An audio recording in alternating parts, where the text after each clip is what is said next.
Thank you, everybody. Just started recording.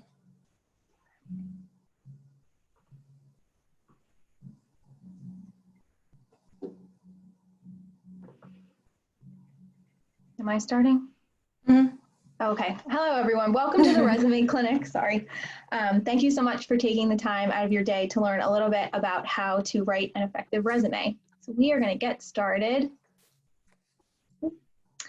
So first, I'm just going to go over some kind of general resume guidelines to go by when you're constructing this document. So the first thing, well, we're going to put a couple up at once.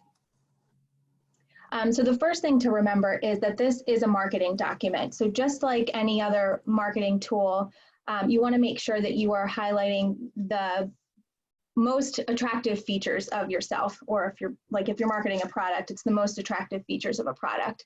So this could be a chronicle of your experience, your education, and your accomplishments. The most important thing to keep in mind is, although yes, you're highlighting really amazing qualities about yourself, you really want to make sure that you're keeping your employer in mind when you're constructing this document. We always like to talk about a suitcase as an example of kind of what to decide to bring on your resume. If you are going on a vacation to Hawaii in July, you'll probably pack certain kinds of items that would be appropriate for that type of vacation. Now, if you're going on a vacation to Alaska in March, you might bring different items on that vacation. So treat your resume that way. Depending on what your employer is valuing, what kind of job you're applying for, you can decide what to pack your resume with. You want to make sure that this document is easily scannable. It is bulleted and concise. So the document will be 1 or 2 pages, and you just want to make sure that you're using formatting and bold and italic text in a way where the document's easily scannable by somebody. There's no need to write in the first person on the resume because the document's written in the assumptive first person. So there's no need to use I, me, or my. Usually, if you find yourself getting in the habit of writing that on your resume, you can usually just delete those words and the statement still works. As I already mentioned, this document will be 1 to 2 pages max, maybe 3, depending on what type of stage you're in your professional journey. Don't use a template. The reason why we encourage students not to use a template is, 1, they're pretty difficult to manipulate.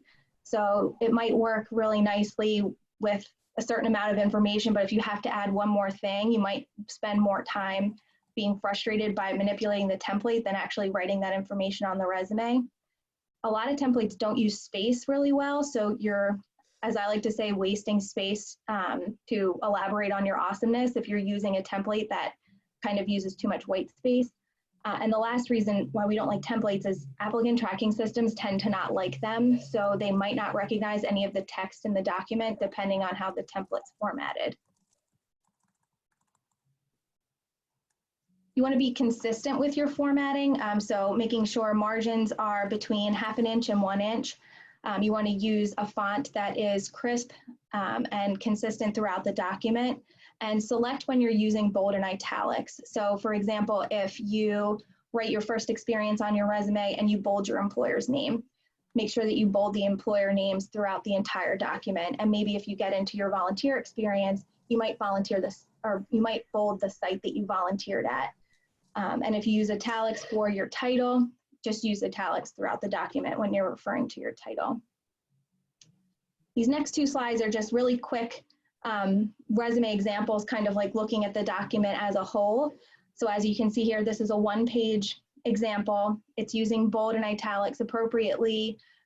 They're using the entire page really well, so they have a lot of text justified on the left-hand side, but also putting dates and locations on the right to kind of spread your eye across the entire page. This one does the same. It uses lines to go across, which is a little bit different. Neither option is better than the other. We just wanted to show kind of a little bit of variety in the way you could format a resume. Great. So I'm going to talk a little bit about organizing your headings or what types of headings you would like to include in your resume. If, as I'm speaking, you have a question, please feel free to put it in the chat. After each section that I go through, I'll make sure to check in there and see if we can answer some questions along the way. But before getting started with your resume, you're going to want to think about some potential sections and headings. It's going to be different for each person, depending on your personal experiences, your strengths. It might change depending on the types of jobs or what your job goal is. So we listed here some examples. Everybody should have a banner and their contact information at the top. Some people may have a summary statement. This is most often seen on resumes for experienced professionals. It's like a brief elevator pitch highlighting your greatest accomplishments in relation to the job that you're applying for. Most people will have an education section. If you're a current student, it's often the next section highest up on the resume. Your education section could include things like honors and study abroad, service learning. Some other potential sections include research, presentations and publications, experiential learning, which involves internships, externships, co-ops, volunteer experience. You can have a section that says additional experience, leadership and activities, professional organizations, memberships, specialized skills, which could be like laboratory skills, computer skills, or language skills. Now, again, we don't expect everybody to have all of these headings. It really depends on your own experience, and you might even have some ideas of other sections or headings that align best with your experience and your job goals. But for today, we're going to go through some of the typical sections we see and provide you with guidance on each one. You can take that guidance and adapt it to however you organize your information. And so we could go to the next slide. Oh, sorry. It's okay. I'm on the chat. All right, so first up we have the banner section. The banner should include your name, your address, and your phone number. It could also include a customized link for your LinkedIn if you have that all set up and it's looking good. You'll want your name to be a larger font size than the rest of your resume so that it stands out. The typical font size for the body of the resume can be between 10 and 12 point. So make sure your name is a bit bigger than that. When including your contact information, you want to choose just one phone number, one address, and one email address. You just want to make it as easy as possible for the recruiter. You don't want them to have to think about, oh, which phone number should I call or which email should I try? Just make it as easy as possible. This is a section where you really can play with font and style a little bit. We're often asked how to create that line you see under the contact information there. So it's a equal sign 3 times and enter will create that line in Word. I've learned recently that it does not work in the online version of Word. You do have to be in the application for that. You could go to the next slide. So we have just another example of a banner here with Dion Wilkinson. You'll notice both Dion and Alyssa had chosen to use symbols in their contact information to separate out their phone number and their email address. You can absolutely do that. You could use just enough space to separate it. But like Lauren was talking about before, overall, your resume is valuable real estate. So one thing is that you just don't want your contact information to take up like 5 lines. I would say try to keep it to 2 lines or so. Yeah, I'm going to just check the chat to see if there are any questions. Nope. We could go to the next section. So if you are a current student, education should be the next section on your resume. If you've been working in the field for a while, education might come down and your work experience might be above that. But for the purpose of this, within the education section, you'll want to include the name of your degree, your major, and if you had minors, you can include that, If you're a current student, you'll have your expected graduation date. So you'll have either expected or anticipated before the month and year that you plan to graduate. You have your school name, Widener University, and the location. This is also an area where you can include study abroad, honors and awards, related coursework, related projects or labs that you've done. And if your GPA is a 3.0 or higher, you should include that as well. If it's below a 3.0, the general rule of thumb is just to remove it. We will have a few examples here, but first let's look at the formatting on this slide. You're going to notice that the formatting is consistent throughout this example and that the student selectively used bold and italicized to help the most important information stand out. So they felt like the name Widener University needed to stand out and the name of their degree was important to stand out. And they were consistent in that, so then they bolded the name of their high school. They also made full use of the whole page by aligning their dates and locations to the right-hand side. They created subheadings for things like major and concentration. And when they included their GPA, they included 2 decimal points, which is really the maximum you want to include on your resume. Now in this example, the student included their high school information. So I'm assuming that they're a freshman in college. After a freshman year, your resume your high school information really should come off of your resume. It should focus on your college experiences and professional experience after that. Now, if you have more than 1 degree, you will always list your most recent degree first. So if you're in a master's program or you have a master's degree, that will go on top, and then your bachelor's degree will go underneath that. We could go to the next slide for another example. Again, you're seeing the use of bold and italicized throughout. I wanted to take note of the subheadings. Related coursework is a really great way to show employers some of the knowledge that you've gained through your academic program. The courses that you choose should be relevant to your job goal and are typically the most advanced or specific courses that you've taken depending on where you are in your program. Overall, I recommend including 8 or less classes in this section so that the content doesn't get lost. It's a really easy section to tweak if you're applying to different jobs, so you can always adapt that section. Go to the next slide. So in this example, we still see the use of consistent formatting throughout. Something a little bit different this student did was include their major GPA.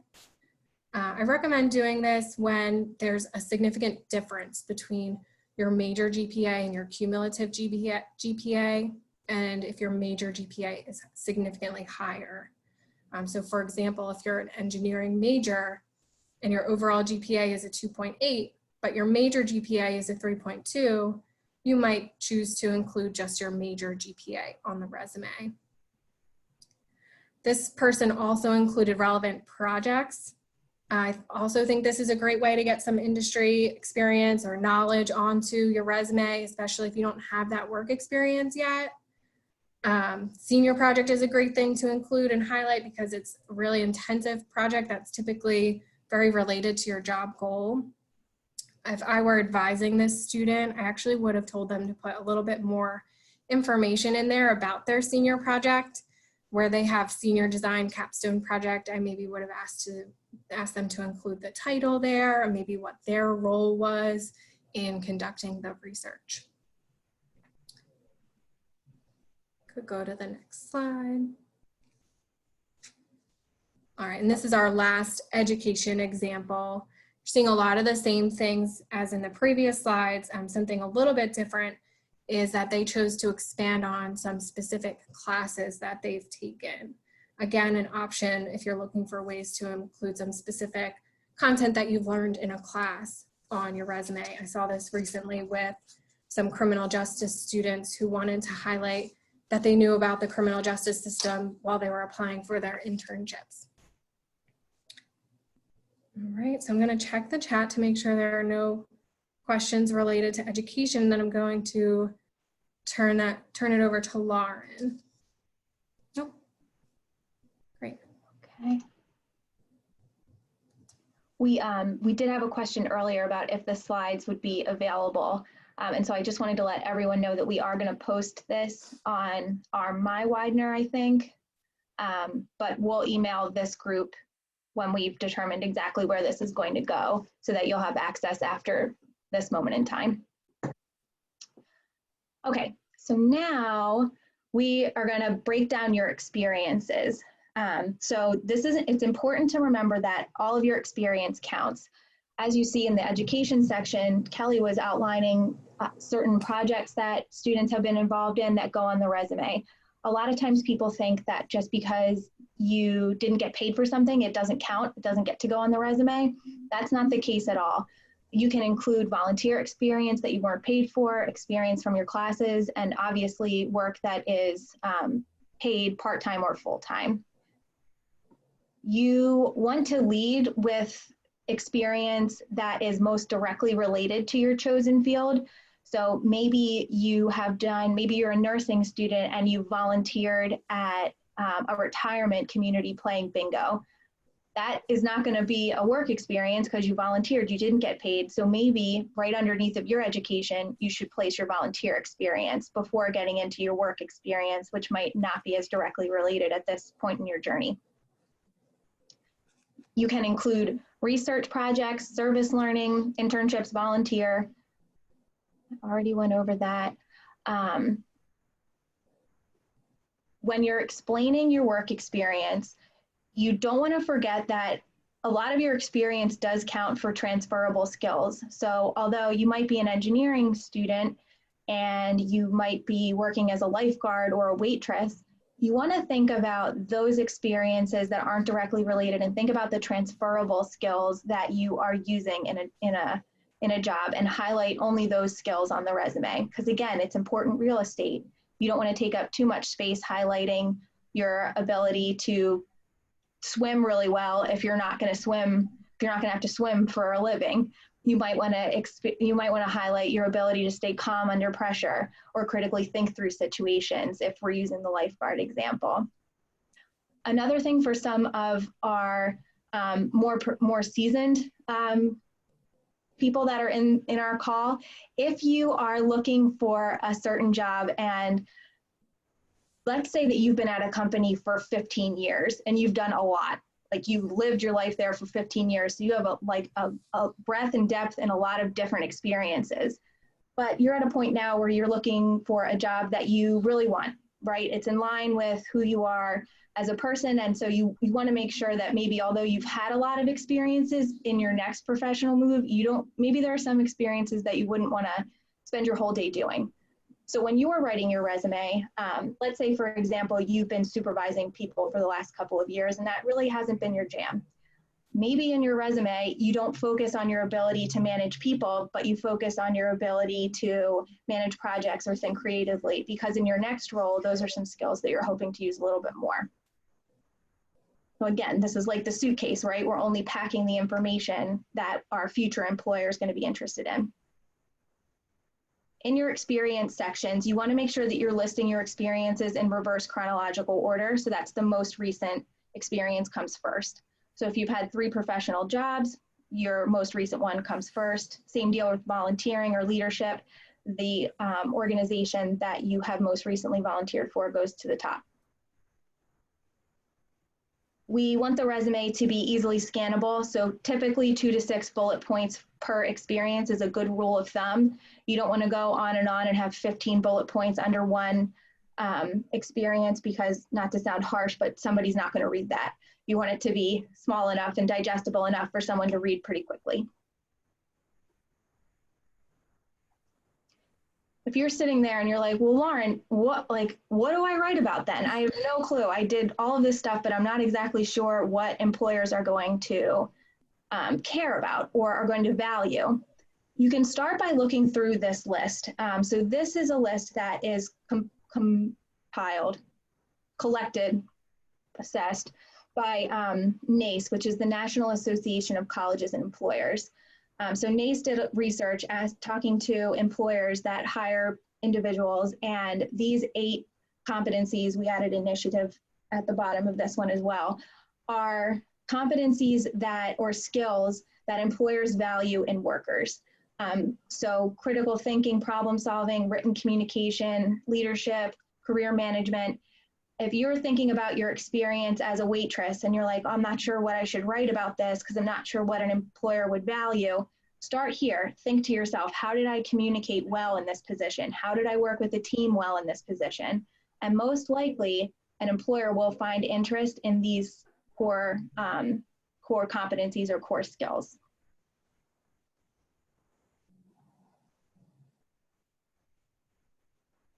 So now this is kind of the next tough part. Once you've decided what experiences you want to add and what skills you want to talk about, it's like, oh my gosh, how do I put that on a piece of paper in a really succinct and meaningful way? So if I don't have any tattoos, that might be TMI, but if I could get something tattooed on my body, it would probably be action, verb, task, impact, because this is, I say this phrase many, many times a day, because this is a wonderful formula to follow when you're writing a bullet point on your resume. So you start with an action verb, a nice strong action verb explaining, to kind of explain the task that you were responsible for a little bit more. So you start with the action verb, you list the task. So what was your responsibility, or what problem did you solve, or what did you have to do? And then the impact of your work. So because you did that task, what was the impact? How did you support your team? How did you gain results for your employer? Or why did you do that? You might be at a point now, I work with nursing students a lot, and you might be at a point now where the impact of your work is never going to be that you cured a patient of cancer, right? It's going to be much smaller than that. It might be that you educated a patient, or you did something to help out your teammates by taking someone's vital signs when they had too large of a caseload. So you want to think action, verb, task, impact. More questions you can ask yourself when you're trying to write the impact, because that is the hardest part, is how did I do this? Why did I do this? What were the results of my work, and what changed because I did this?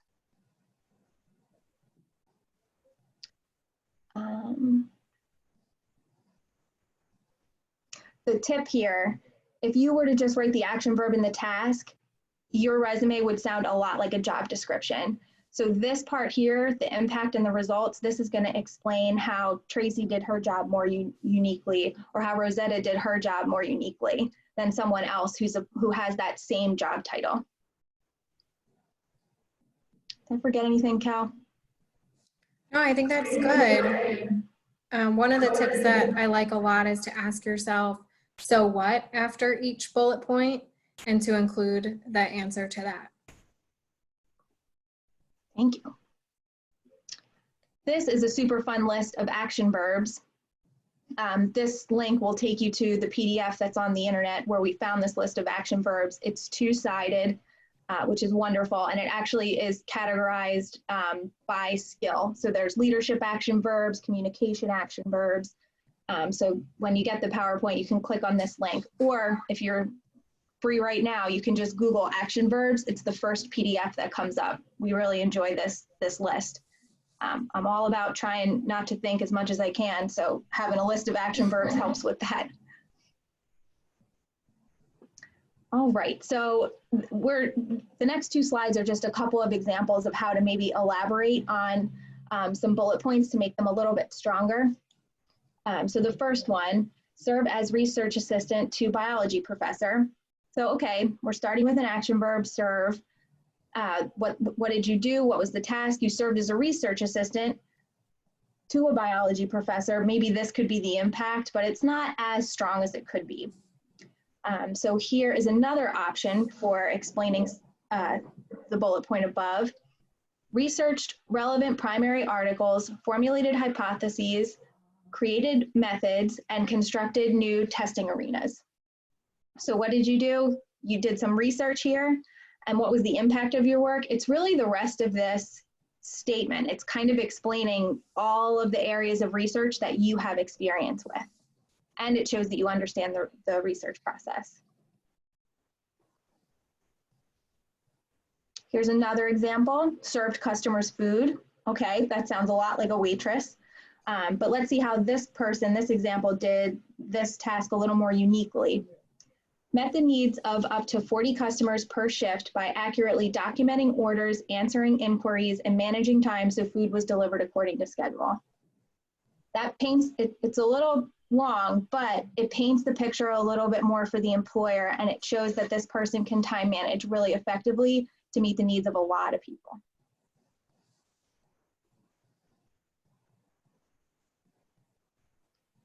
All right, so this is an example of what the professional experience section could look like. So as we were chatting about earlier, you know, the employers are bolded.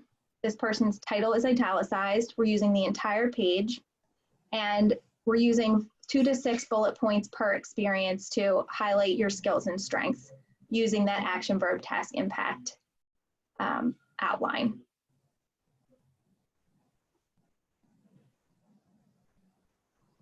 This is another example. It's very similar to the other. And when you guys have this PowerPoint, you can read through these bullet points. This person down here kind of included a lot of, they were probably running out of space on their resume because space is a premium. And so they just did a really quick summary about the skills that they learned in some of their maybe not as directly related work experiences. So they wanted to highlight experiences that were more in line with their major and the job they were going after. And these were more transferable skills that they learned through other experiences.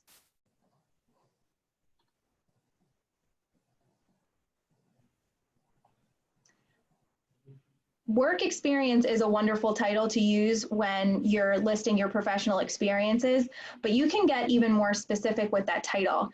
Like this person used service-focused experience. So they might be interested in working for a nonprofit or working in the service of others. So they're using a little bit more of a creative title to let somebody know. Or if you're looking at this entire resume, they have service-focused experience here, and they have some additional experience at the bottom. So most likely lifeguard, district assistant, these are not related to their end goal, but they wanted to show the employer that they have had other jobs. So they're focusing the reader's attention on the experiences that are directly related, and then they're adding a little bit more just to give this person another idea of their experience. Great. And we did get one question. What do we got? Do you absolutely need a cover letter with your resume? I always say if you're reading the job description and they ask for a cover letter, then yes, you definitely need one. If you're reading the job description and they say, please submit a resume, then you just need a resume. You don't need a cover letter. How do you feel, Cal? Yeah, I agree. I view it as it's your opportunity to really explain to the employer why you're a good fit. So if you feel that would benefit you, it's something that can help you stand out. But like you said, if it's not requiring it, then it's up to you. That's good. I guess if it's not requiring it and you don't feel comfortable with your cover letter, then you don't have to do it. If it's not requiring it and you do like your cover letter, you could find a way to submit it. Mm-hmm. And it's especially good if you're maybe trying to make a transition into a different type of role. It's your chance to explain that. Mm-hmm. Maybe if you've had a gap in employment, it could be a chance to explain that. So it does depend on the situation. And I see, do we have any good samples? We do. We have some samples on our My Widener page, and we're going to go through that at the end of the presentation. Right. Thanks. Great. All right. And just a reminder, please continue to submit questions if you have them. All right. So we've talked a little bit about the education section, work experience sections, and we have a few more to go through as examples. So next up we have research. And just like a job, you're going to treat the research section just like a job. You would list the site of your research, the location, what your role was, and the dates of your participation. Something that's a little bit unique about research is that you're also going to include who supervised your research in that, where you wouldn't necessarily do that for a job. In your bullet points, you will include the overall scope of the project or study, what your specific role was, and any key or early learning results. If you presented the results anywhere, or if your results were published anywhere, that's a big deal. You should include that as well. That's a huge accomplishment. So you'll see in this example, they're still following that action verb task, for the most part, impact format that Lauren described. That should be continued to be used throughout your resume, no matter what the section is. We could go to the next slide.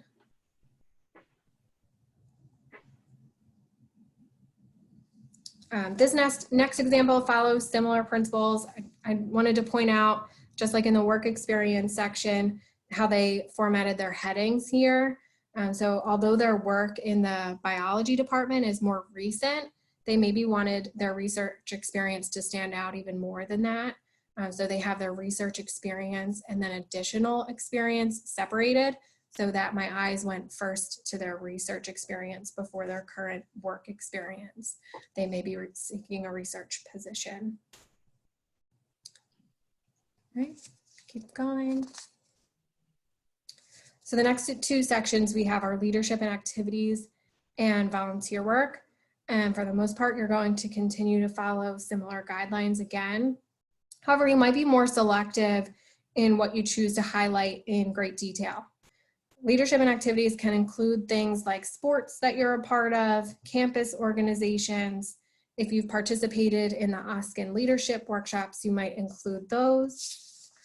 For each, you're going to want to highlight any leadership roles that you held and continue to follow the same format that you've been following. So if you bolded the name of the employer in your work experience, you might bold the name of the organization in your leadership and activities section. Depending on how much room you have and how relevant the experience was, you might add some bullet points describing some or all of the activities. Again, focusing on the transferable skills. So for example, if you're a football player, the transferable skills that you've gained from being a member of the football team might be your ability to work with others on a team, or your work ethic, balancing your coursework with your practice schedule. And your bullet points should really describe how you demonstrated those skills as a member of the football team. Sometimes one-time activities or things that happen every so often can also be included. So I like in this example, the student represented their academic program during a Widener Day. That's like a public speaking role. They were selected by their department to do it. So it's a big accomplishment. It might have only happened 1 or 2 or 3 times. It's still something valid to include on the resume. Go to the next slide. Some leadership activities that could be on a resume for someone that's been in an industry for a number of years could be if you are involved in a professional organization or association that's in line with your industry. Like for example, I'm part of the Mid-Atlantic Career Counselors Association, and I'm on the graduate student committee there. That could be something that would go in my leadership section. Additionally, if you've been at a company for a while and you've served on maybe search committees or other like smaller leadership task force type of opportunities that aren't exactly in line with your job description, it's something you kind of do in addition to, you could include that in this leadership section. Great. Yep, and in this example, you'll see how the student detailed one experience and just listed a couple others to show their involvement. So they're being strategic about which ones they're adding more detail to. Again, thinking back to that suitcase example and including only what might be important to their job goal employer.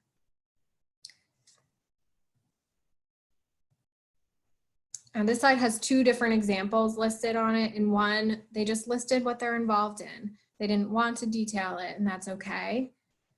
In the second, I wanted to show this one because they included the OSCIN Leadership Institute So if you're involved in that here, just remember you might want to describe what that means, what the Oskin Leadership Institute is. Some details could be helpful. I've seen people include what their personal leadership philosophy is or topics of workshops that they've really enjoyed. This person was specific in saying that they attended 18 workshops. I think that's great. If you're still in progress, you could say I've attended 3 of 18 workshops, things like that. Some detail is helpful there. And something else I noticed in their Student Nurses Association description, they included numbers. Quantifying things can go a really long way in your descriptions on your resume. So they said raised $500 for the Make-A-Wish Foundation. That's a lot stronger than just saying raised money for the Make-A-Wish Foundation. It lets me know a little bit more of the scope of what they did. So I just wanted to point that out. All right, go to the next one. And here we have some volunteer experience samples. Again, very similar. You want to pick and choose which aspects you're going to highlight. Remain consistent in your formatting and highlight transferable skills. You'll include the name of the organization, what your volunteer role was, your dates of participation, and then if you feel it's relevant, you can include bullet points describing it. Actually, I really like this second example here because I'm assuming maybe they didn't have a lot of room to describe the volunteer experience, but their titles are pretty descriptive in themselves. And so I get a good sense of what they did as a Pride ambassador and with Big Brother, Big Sister, just in one line of space. You could go to the next one. Now, if your volunteer experience is relevant to your job goal, and I think Lauren touched on this earlier, you definitely should detail it. It might even trump some of your work experience. So in this first example here, the student might want to work in healthcare. And so they're adding more detail about that experience, following that action, verb, task, impact, structure. All right. And we'll check the questions before Lauren covers our last section. We had one question that came in, and if anyone has questions now, please feel free to add them. The question is it advisable to make your resume public on websites such as Indeed? I really feel like that's a personal choice if you're comfortable with having your information public that way. I think it might depend on if you're currently working somewhere and if you're being cautious about people seeing your information out there. What do you think, Lauren? I agree. It's a personal decision. I would advise against, I would not include your street address. So if you're living in Philadelphia, I would just put Philadelphia, PA with the zip code. So I would definitely leave that out. But yeah, I understand why some people could be a little nervous about leaving their phone number and email out there. But it's a good way to get recruiters to kind of see you and see your resume. So it is a personal decision. And then from there, just if people do reach out to you, that's great. And oftentimes it is valid. Just make sure you're vetting the name of the employer who's contacting you. You can use websites like Glassdoor. You can make sure that they have a professional website set up, things like that. Great. Okay. Oops. Oh, one more. I think we got another question. Oh, good.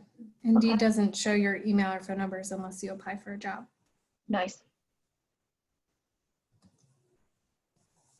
Thank you for letting us know. Okay. So the last section that we're going to go over today is the skills and certification section. So this might be at the bottom of your resume, depending on how much prominence you want to give this material. But this section is to focus on your hard skills. So your language skills, any kind of like programs that you're familiar with, any laboratory skills, certifications. It should be something when I say hard skills, I mean, it should be something that you should be able to do on an interview like that. Like if you say that you speak Spanish and somebody starts to talk to you in Spanish during your interview, you should reply in Spanish. If you say that you have proficiency in a certain computer program and somebody gives you that program on an interview, you should know how to use it. You want to not include soft skills in this section, like communication, teamwork, some of those other skills that were outlined by NACE, because you want to make sure that that information is coming through in the bullet points that you're using when you're writing about your experience. So it's just for hard skills, not soft skills. And you can feel free to include a level of proficiency like beginner, intermediate, fluent, master, depending on how you feel, how confident you feel in your skill. So again, you just want to make sure that whatever qualifier you're using is accurate. So if you say you're fluent in Spanish and someone starts to speak to you fluently in Spanish, you should be able to reply.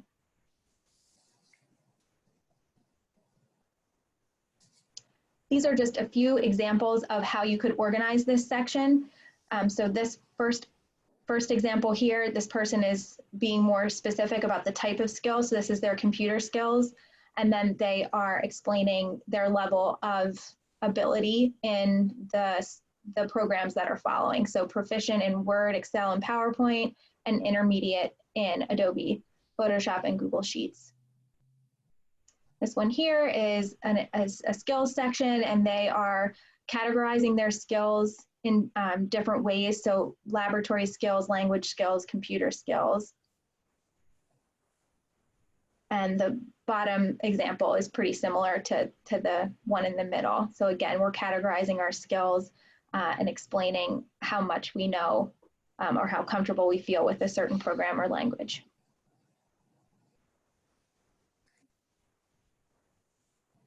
This for who had the cover letter question. This is our Career Design and Development My Widener site.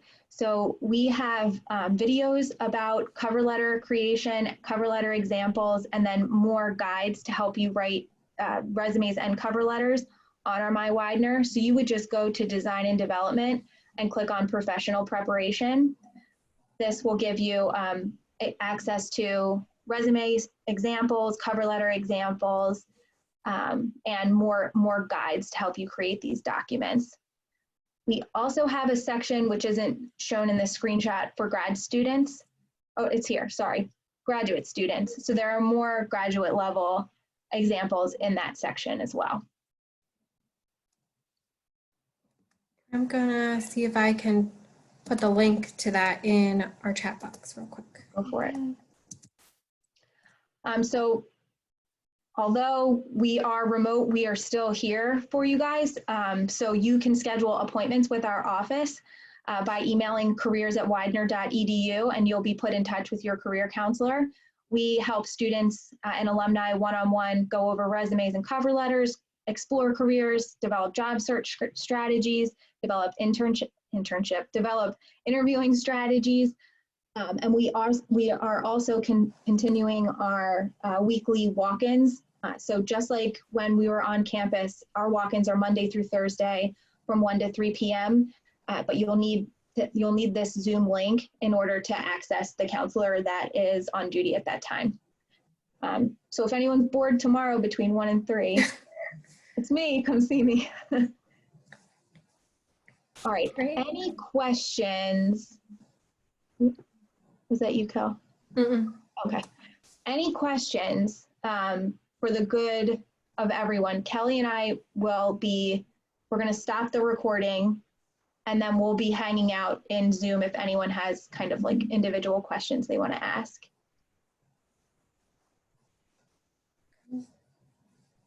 All right, you want to stop the recording? Yeah. And thank you everybody for coming. Yes, thank you so much.